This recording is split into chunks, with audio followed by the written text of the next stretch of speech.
Huli sa CCTV ang pang-hold up sa isang gasolinahan sa HN Nueva Ecija.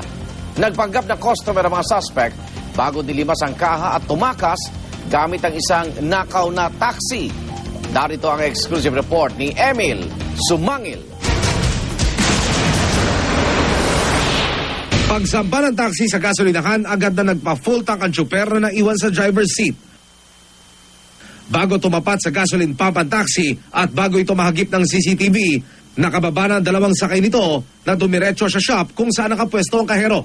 Kunyari interesado sa mga ibinebentang produkto, pero nang makakuha ng tiyempo, bumunot na ng baril ang isa sa mga suspect. Naiwan ang ikalawang suspect sa labasan na nagsilbing lookout. Tinutukan ng kahero, saka ito hinila palabas ng shop. Pagbalik ng suspect, sa pagkakataong ito, hawak niya pa rin ang kahero. Kasama na ang isa pang empleyada ng establishmento. Dito na tinangay ng mga suspect ang laman ng kaha. Mabilis silang lumabas ng shop. Ang kahero nang makitang wala ng tao, dinampot ang kanyang cellphone sa lamesa at nagtangkang tumawag. Pero ang mga suspect biglang bumalik. Nang makita ang kahero na tila tumatawag na, napiko ng mga suspect.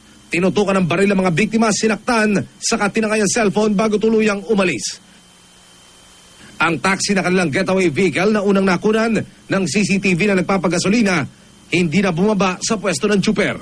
Tinanggal na ng gasoline boy ang gas hose mula sa tangke nito habang tinututukan ito ng baril ng isa pa sa mga suspect. Pagsakay ng dalawa pa niyang kasama, humarurot na ang taxi at mabilis silang nakatakas. Kuha ito ng CCTV sa isang gasolinahan sa HN Nueva Ecija. Ang nagsilbing lookout ng grupo, kinilala na si Danilo Sogradiel Dimao. Nadakip siya ng Parañaque Police Anti-Carnapping Unit ilang araw makarang isagawa ang krimen. Pati ang taxi na ginamit sa pang-hold up na napag-alamang tinangay pala ng grupo mula sa operator nito na recover. Sa tactical interrogation, umamin daw sa Parañaque Police ang nadakip na suspect sa kanilang modus. Kung di gasolinahan at mga balikbayang bagong napag sa airport ng kanilang target, sangkot din daw sa akit-bahay ang grupo.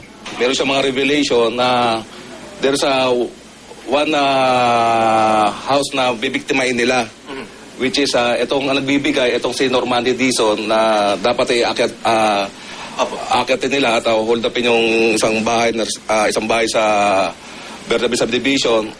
Ikinanta ni Dimao ang kanyang mga kasabwat, sina alias Tikboy daw at isang tanod ng Barangay San Antonio sa Parañaque na kinilala niyang si Normandy Dizon. Yung taxi ito, gagamitin nila sa pang-hold up. And we have proof of that kasi nakarating pa sila hanggang HN Nueva Ecija para mang-hold up doon sa isang gasoline station.